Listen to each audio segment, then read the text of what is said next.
ধরছনে একটা আড়া দিয়া ধরতেছ এই লিগে জির দিয়া ধরলে আবার লাগিয়া গেলে কইলে চেক দ্য সাউথ গাইস। বিকাল হইলে আমাদের বাড়ির রাস্তা দিয়া কত মানুষ হাঁটতে আসে দেখুন। তো আমি আপনাদেরকে মূল ঘটনাটা বলি।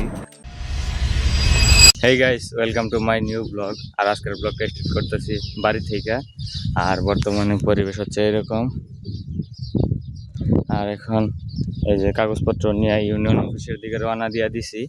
তো ইউনিয়ন অফিসে যাই গিয়া সেটা সব কাগজপত্র আজকে ট্যাক্সের টোকেন এবং বাড়ির যে খাজনা এগুলা দিয়ে কাগজপত্রগুলা তুইলা তারপরে জমা দিব। আর এই জায়গার মধ্যে একটা জাল ফালাইছে, আব্বা জাল ফালাইছে, মাছ কয়েকটা পোনা উঠছে, কিন্তু এখন দেখা যাইতেছে মনে হয় ফুটাইতেছে আর কি।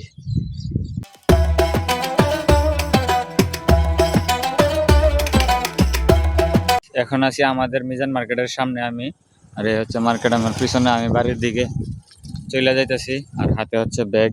তো আজকে সারাদিন এত বেশি প্যারাশানি গেছে, প্যারাশানির উপর দিয়ে দিন গেছে যা আমি ব্লগ তৈরি করতে পারি নাই, ক্যাপচারই করতে পারি নাই। এখনো পর্যন্ত মাথা পেইন করে আছে, খালি পেট, সারাদিন না খায়া এত বেশি হাঁটাহাঁটি করছি। আজকে পাও দেখেন, পাও ঠসা উঠে গেছে পায়ের উপর দিয়ে। ক্যামেরাতে ভিডিওতে দেখাইতে পারতেছি না, ঠসা উঠে গেছে। মাথা, এই গাল, বুক, পা সব কিছুই ব্যথা করতেছে। তো এখন বাড়িতে যাই। এখনো পর্যন্ত কোনো কিছু খাইছি না, শুধু মাত্র আনিস ভাইয়ের দোকান থেকে একটা চা আর একটা রুটি চা দিয়া ভিজায়া খাইছি। খায়া বাড়ির দিকে যাইতেছি। আর এখন বিকাল হয়ে গেছে, সূর্য প্রায় ডুবে গেছে গে। তো আমি আপনাদেরকে মূল ঘটনাটা বলি। সকাল 11টায় যখন আমি বাড়ি থেকে রওনা দিছি দিয়া সেরা, তারপর আব্বারে নিয়ে চলে গেলাম ইউনিয়ন অফিসে। ওইখানে যাই সেরা বাড়ির খাজনা মানে ট্যাক্স আগে প্রদান করছি, আগে ট্যাক্স টোকেন কাটলাম।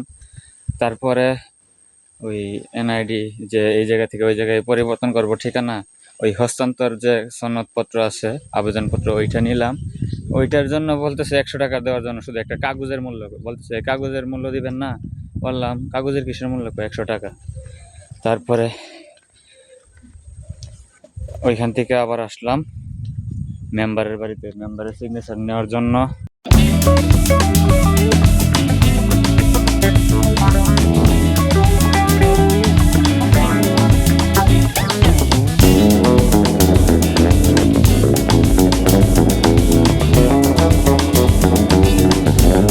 তো মেম্বারের বাড়ি থেকে আইসা মেম্বারের সিগনেচার নিয়ে তারপরে আবার গেলাম ইউনিয়ন অফিসে। ইউনিয়ন অফিসে যাওয়ার পরে বলতেছে আরেকটা কাগজে নাকি মেম্বারের সিগনেচার লাগবে, মেম্বারের সিগনেচার ছাড়া ওনারা ওই কাগজটা দিব না।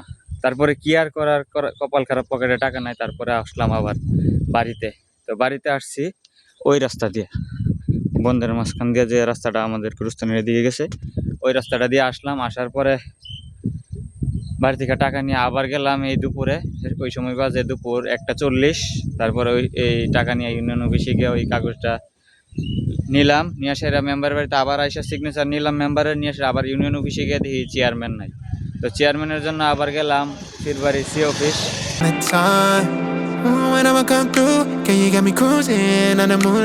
মাছ লাগেনি? হ্যাঁ, ধরছনে একটা আড়া দিয়া ধরতেছ এই লিগে জির দিয়া ধরলে আবার লাগিয়া গেলে কইলে। তো যেটা বলতেছিলাম, তো সি অফিস যাওয়ার পরে সি অফিস গিয়া সেটা ওইখানে নিচতলায় প্রথম ঢুকলাম। ঢোকার পরে ওনারা বলতেছে 2য় তলায় যাওয়ার জন্য। তারপরে 2য় তলায় গেছি, সেম কথা, 3য় তলায় পাঠাইছে। 3য় তলায় ওনারা বলতেছে লোক নাই, 4র্থ তলায় যান। পরে 4 তলার মধ্যে গেছি, গিয়া দেখি অফিস খালি।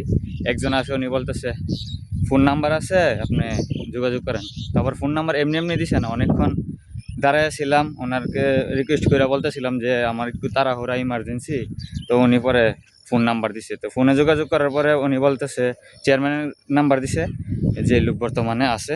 তো ওনার নাম্বার ফোন দেওয়ার পরে উনি বলতেছে যে আছে আমতলী বাজারে, মানে আমার বাড়ির কাছাকাছি। তো আমি বললাম তো আমি তো কষ্ট করে এই জায়গার মধ্যে আইছি, এখন কি করা? পরে উনি বলতেছে তাহলে আপনি ওই জায়গার মধ্যে বসে অপেক্ষা করেন, আমি আইতেছি। তো ওইখানে অপেক্ষা করতে করতে প্রায় 1 ঘন্টা 10-15 মিনিট অপেক্ষা করলাম। তারপরে উনি গেছে। তো ওনার সিগনেচার নিতে আর প্যারেশানি হয়েছে না। উনি দেওয়া মাত্রই কাগজপত্র 2টা সিগনেচার দিয়ে দিছে 2 জায়গায়। এই সিগনেচার নিয়ে এই কাগজপত্র আবার জমা দিলাম কম্পিউটার দোকানে, যেটার মধ্যে আমার সব কিছু কাজ করাইতেছি। আর এখন এলাকার অবস্থাটা দেখেন বর্তমানে একদম নীরব, কত সুন্দর ওয়েদার। আর যেটা বলতেছিলাম, তো এই সব কিছু আমি আপনাদেরকে যেমন একদম সিম্পল সাধারণভাবে বলছি, সারাটা দিন কিন্তু আমার এরকম গেছে না। এখনো পর্যন্ত এই যে বাম সাইডের শিরাটা আছে না, এই শিরাটা এখনো পর্যন্ত ব্যথা করতেছে, এক সাইড চোখ সহ ব্যথা করতেছে বর্তমানে। তো আমি মানে বুঝাইতে পারতেছি না আপনাদেরকে, মানে আমার বর্তমান যে অবস্থা এবং রিয়েল যে বিষয়টা, এটা আপনাদেরকে আমি ভিডিওতে ব্লগে বুঝাইতে পারতেছি না। তো যার সাথে এরকম ঘটে শুধু সেই একমাত্র ওই পরিস্থিতিটা মোকাবেলা করে, সে একমাত্র বুঝে যে ব্যক্তির সাথে ওই ঘটনাটা ঘটে আর কি বাস্তবে। তো এখানে আর দেরি করবো না, বাড়িতে চলে যাই, গিয়া সেরা হাত মুখ দিয়া এই খাওয়া দাওয়া করে তারপরে আবার ওই কিছু টাকা নিয়ে বাড়ি থেকে বের হয়ে আসবো মার্কেটে, বসে আড্ডা টাড্ডা দিব। এখন শরীর অনেক ক্লান্ত। গাইস, আরো একটা জিনিস আমি আপনাদেরকে দেখাই, দেখুন, চেক দ্য সাউথ গাইস। বিকাল হইলে আমাদের বাড়ির রাস্তা দিয়া কত মানুষ হাঁটতে আসে দেখুন, অনেকগুলা মহিলা বাচ্চা কাচ্চা নিয়ে আইছে আর দুইটা পুরুষ এদিকে আইছে। তো আমরা গ্রামের মানুষ শহরে যাই বা অন্য নদীর পাড়ে বা অন্য অন্য অঞ্চলে যাই ঘোরাঘুরির জন্য, আর ওনারা আসে নীরব নিরিবিলি এই ঠান্ডা বাতাসের মধ্যে, একটা সুন্দর একটা পরিবেশের মধ্যে হাঁটাহাঁটি, একটু নীরবতা উপভোগ করার জন্য। দেখেন আইসা ছবি টবি তুলতেছে, ক্যামেরাতে ক্লিয়ারলি দেখা যাইতেছে না, ছবি তুলতেছে, এই যে দেখুন। তো যাই বাড়িতে, শরীর বেশি পিন করতেছে, মাথাটা ধরে রয়েছে, চোখ মুখ অন্ধকার গনিয়ে আসতেছে, মানে চোখ আইন্দার করে আনতেছে আর কি। আরো একটা জিনিস আমি আপনাদেরকে বলতে ভুলে গেছি, গত ব্লগে দেখছেন মার্কেট থেকে যে আমি কারেন্ট বিলের যে রিসিপ্টটা আনলাম, টোকেনটা, এইটা দিয়ে নাকি চলতো না। তো এটার মেইন কপিটা লাগবো, যেটা অবদার গিয়া সেটা গাটুরা আর কি, আমাদের ব্রাউনবাড়ির গাটুরা অবদার গিয়া ওই ডকুমেন্টটা বের করে নিয়ে আসতে হবে। তো এটার জন্য আবার পেরেশানি, এখন টেনশনে পড়ে গেছি, চিন্তায় পড়ে গেছি। তো এটার লাগে আবার কালকে যাইতে হবে, এটা আবার আনতে গেলে কি না কি হয়, দেওই না আবার কি মানে বুঝতেছি না যে মিটারের যে ডকুমেন্টটা আর কি। আর যাইতেছি সামনে দেখুন কুকুরগুলা, কুত্তাটি গরমে এই জায়গার মধ্যে মনে হয় আইসা বসে বসছে আর কি। এনে দুইটা, ওইখানে একটা কালা একটা, এখানে দুইটা, মোট 5টা থাকে, আরো দুইটার আমি দেখতেছি না, দুইটা হয়তো বা আশেপাশে বা আছে অথবা আগে চলে গেছে, এরকম কিছু একটা হবে। দেখুন কুত্তাটি দেখাই, আমি দাঁড়িয়ে গেলে ডরা কিনা যে আপনাদেরকে আমি দেখাই। এই যে রাস্তার মাঝখানে বসে একেবারে বয়া কি জানি করতেছে, এখন সাইডে গেছে, দেখুন অবস্থাটা, একটা এনো আরেকটা এনো শুইছে, এই দেখছেন।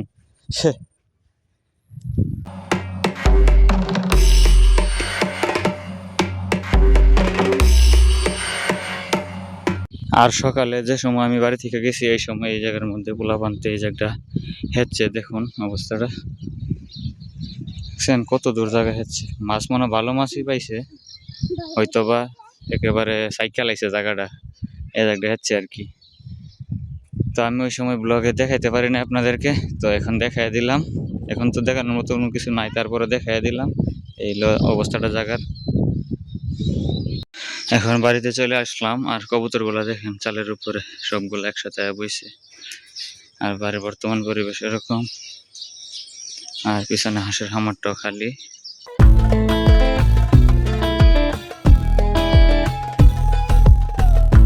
গাইস, আরো একটা জিনিস আমি আপনাদেরকে দেখাই, দেখুন যে জিনিসটা হচ্ছে সবচেয়ে বিরক্তকর, এই যে দেখুন এতগুলা কোড, এই সবগুলো হচ্ছে মিটারের কোড। এখন এখানে 220টা কোড আছে, এখন এই মিটারের মধ্যে, কার্ড মিটারের মধ্যে 220টা কোড টিফন লাগবে, বুঝতেছেন বিষয়টা। 220টা কোড এদিকে বাড়ির কাছে টিফা। আর বর্তমানে দেখুন গরুগুলা, এই একটা বাছুরের নশয়ে আছে, কালো গরুটা এই জায়গার মধ্যে, আর ওইখানে একটা সাদা লাল গরু আছে, এটা দেখা যাইতেছে না, অন্ধকার, অন্ধকারের মধ্যে আর কি। তো দেরি না কইরা কোডটা আগে টিপা দেখি টাকাটা নিয়ে আসে মিটারের মধ্যে, কোড টিপলে তারপরে মিটারের মধ্যে টাকাটা ঢুকবো আর কি। দেখুন আমার কপালটা কি খারাপ, যে মাত্র বলছি কোড টিপুম, কারেন্ট চলে গেছে, এই যে লাইট বন্ধ হয়ে গেছে, কারেন্ট চলে গেছে, সব অন্ধকার, দেখছেন মিটারের কি একটা কপাল। এখন আর কি আর করার, কাগজটার এক কাজ করি, এই বইলা এই জায়গার মধ্যে রাখি। হ্যাঁ, এই জায়গার মধ্যে রাখি, পরে কারেন্ট আসলে টিফুম। এখন হাত মুখ দিয়ে কিছু খায় নেই, অনেক ক্ষুধা লাগছে, সারা শরীর ব্যথা করতেছে, মাথা ঘুরাইতেছে। গাইস এখন মাত্র হাত মুখ ধুইলাম, দেখতেছেন চেহারা একেবারে ভিজা। আর একটা জিনিস দেখানোর জন্য আপনাদেরকে এই ব্লগটা চালু করলাম। এই যে দেখুন আমার ঘরের ভিতরে যে হাঁস আছে, হাঁসার ভিতরে দেখুন মুরগার বাচ্চা, দেখুন কতগুলো। সবগুলা বাচ্চারা আম্মা হাঁসার ভিতরে বন্দি করে রাখছে, কারণ এটি বাইরে গেলে ওই বেজি আছে, বড় বড় গতা ব্যাং আছে, ছিল আছে, মানে এই সবগুলা বাচ্চাগুলারে নিয়ে যাক আর কি, নিয়ে খায়লা। তো এই লিগে পিঞ্জরের মধ্যে রাখি বড় করতেছে। আর বর্তমানে তো কারেন্ট নাই, আর বাইরের পরিবেশ হচ্ছে এরকম অন্ধকার হয়ে যাইতেছে গা। আর এখানে মুরগার বাচ্চা, আর ঘরের অবস্থা তো দেখতেই পারতেছেন, একেবারে বেহাল করুণ অবস্থা।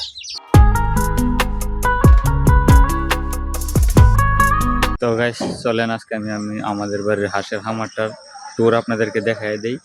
এই যে খামারটা, আর এইখানে দাঁড়ায় আছে চারজন, ওনারা সবাই হাঁসের খামারের মালিক। সাদা শার্ট পরনের লোকটা হচ্ছে মেন মালিক, আর একটা হচ্ছে ওনার ছেলে, একটা ভাতিজা, আর একটা হচ্ছে বাইকটা।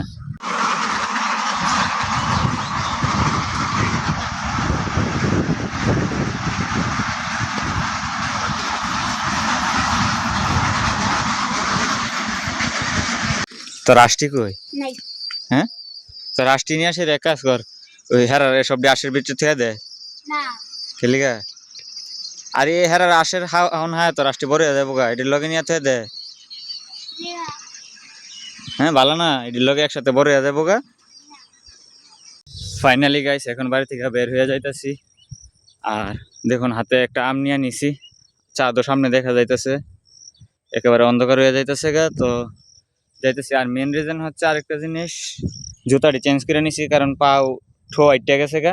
এই জুতাটি পিন্দা পাওয়ার উপরে চামড়া ঠো আইটে গেছে গা, তো এখন আরাম পাইতেছি না, মানে হাঁটতে খারাপ লাগতেছে। জুতা ছাড়া তো আর হাইটে অভ্যাস নাই, না হলে জুতা ছাড়াই মার্কেটে চলে যাইতাম। তো এখন মার্কেটে যাই, আর যেটা বলতেছিলাম ভুলে গেছি। ঠান্ডা বাতাসের মধ্যে দিয়ে যাই, আমটা খাই, আস্তে আস্তে যাই। আর আপনাদেরকে লাইফস্টাইল সম্বন্ধে আরও কোনো কিছু তথ্য বলি, যে হাঁসের খামারটা মাত্র দেখাইলাম, আমাদের বাড়িতে আসছে আজকে তো প্রায় 7-10 দিন হয়ে যাইতেছে গা। তো হাঁস এখনো ডিম পারে না, 1 মাস পরে ডিম পারবো। তো এই সবগুলো হাঁস হচ্ছে বাচ্চা, এখনো বড় হয় নাই। তো ওনারা বলতেছে যে হাঁস, গতকালকে আমি ঘুম থেকে 3-4 বার মানে সজাগ হয়েছি, মানে আমার মনে হয়েছে যে ডিস্টার্ব হইতেছে আমার, এরকম সজাগ হয়েছি। তো বলতেছিলাম যে হাঁসটি রাতে এত জ্বালা যন্ত্রণা করে কে লিগে। বলতেছে বড় বড় গতা ব্যাং আছে না, এই যে ক্ষেতের মধ্যে থাহে, লাইলের মধ্যে, বাড়ির আশেপাশে থাহে। তো এই গতা ব্যাং গুলা যে হাঁসের খামারের নিচ দিয়া যে টিন দিয়া বেড়া দিয়া রাখছে, এই বেড়ার মধ্যে যে ফালদা গিয়া পরে, ওই ঠপস করে একটা শব্দ হয়, ওই শব্দের কারণে হাঁস, সবগুলা হাঁস এই যে সাইডে আওয়াজ, ওই সাইড থেকে বিপরীত সাইডে চলে থাকা, যার ফলে একটা বিকট একটা শব্দ হয় রাতের বেলা। তো আমি ঘুম থেকে 3-4 বার উঠছি।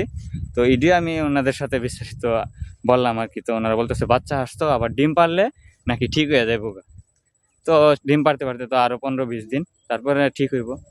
তো অনেকক্ষণ আপনাদের সাথে বর্ডার বর্ডার বর্ডার বর্ডার করলাম। তো এখন আমরা খাই, খাই আস্তে আস্তে মার্কেটের দিকে যাই। আর কুকুর 3টে এখনো রাস্তার মধ্যে এখানে শুয়ে আছে। আর এই সাইডে 5-7টা গরু আছে, এইদিকে গরু আর চোখে পড়তেছে না, এইদিকে কোনো গরু নাই। আকাশে একটা চিল আছে, এইদিকে চাঁদ, আর ওইদিকে একটা পাখি যাইতেছে। আর আকাশটা একেবারে কত সুন্দর রং দইরা আছে। তো এই সব কিছু মিলা এখন মার্কেটের দিকে যাই আমি। গাইস আমটা এখন চলে মুখের মধ্যে দিতেছি, সেই মিষ্টি, একটা কামড় দিলাম, সেই টেস্টি।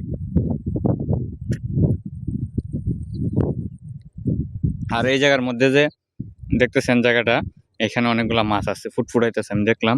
আর কুকুর 3টা দেখেন শুয়ে আছে, মাত্র ব্যায়াম করতেছিল। যে আমি ক্যামেরা চালু করলাম, ব্যায়াম করা বন্ধ করে ওই লাস্টেরটা লালটা, যে আমি ক্যামেরাটা চালু করলাম, সেই ব্যায়াম করা বন্ধ করে দিছে। আমার দেখেন ওইটা যাইতেছে। হ্যাঁ উঠোন লাগতো না, শুয়ে থাক, হইতা থাক। হ্যাঁ, কালাটা হইলো বাঘের বাচ্চা, বেড়ার বেড়া। আমি যাইতেছি, এরপরে উঠছে না। বোঝা গেছে এর ভিতরে ভয়ঙ্কর পাওয়ার আছে। তো আমটা খাওয়া শেষ, অনেক মজাদার। তো এই আমের বড়াটারে এক কাজ করি, এই জায়গার মধ্যে ফালাই, এই জায়গার মধ্যে ফালাইলাম। 3-4 দিন বা 5 দিন, 1 সপ্তাহ পরে দেখবো এটা থেকে কোনো চারা উঠে কিনা। যদি চারা উঠে তাহলে এটার এক কাজ করুম, এখান থেকে বাড়িতে লিয়ে যাবো, বাড়িতে নিয়ে এক সাইডে, বাড়ির সাইডে ফালাই দিব। বড় হইব, আর একটু বড় হইলে পরে এক জায়গার মধ্যে সেটেল করে লাগাই দিব। দেখি 4-5 দিন বা 1 সপ্তাহ পরে এটা এনে থাকে কিনা বা চারা উঠে কিনা।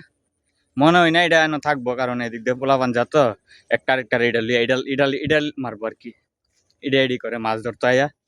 তো এটা দিয়া একটা আরেকটা ইডাল দিতে পারে আর কি গাইস। তো এখন ফাইনালি মাগরিবের আজান পড়তেছে। তো আজকের ব্লগটা এই পর্যন্ত। ভালো লাগলে অবশ্যই লাইক, কমেন্ট, শেয়ার, সাবস্ক্রাইব করে দেবেন। Thanks for watching, bye. Finally Mizan market চলে আসলাম, আর এখানে দেখুন আকাশে চান আর সামনে মিজান মার্কেট, দুইটা মিলে কত সুন্দর লাগতেছে। আর এখন ঠান্ডা বাতাস, রাস্তা, এই যে গাড়ি আসতেছে, কত সুন্দর লাগতেছে বাতাস।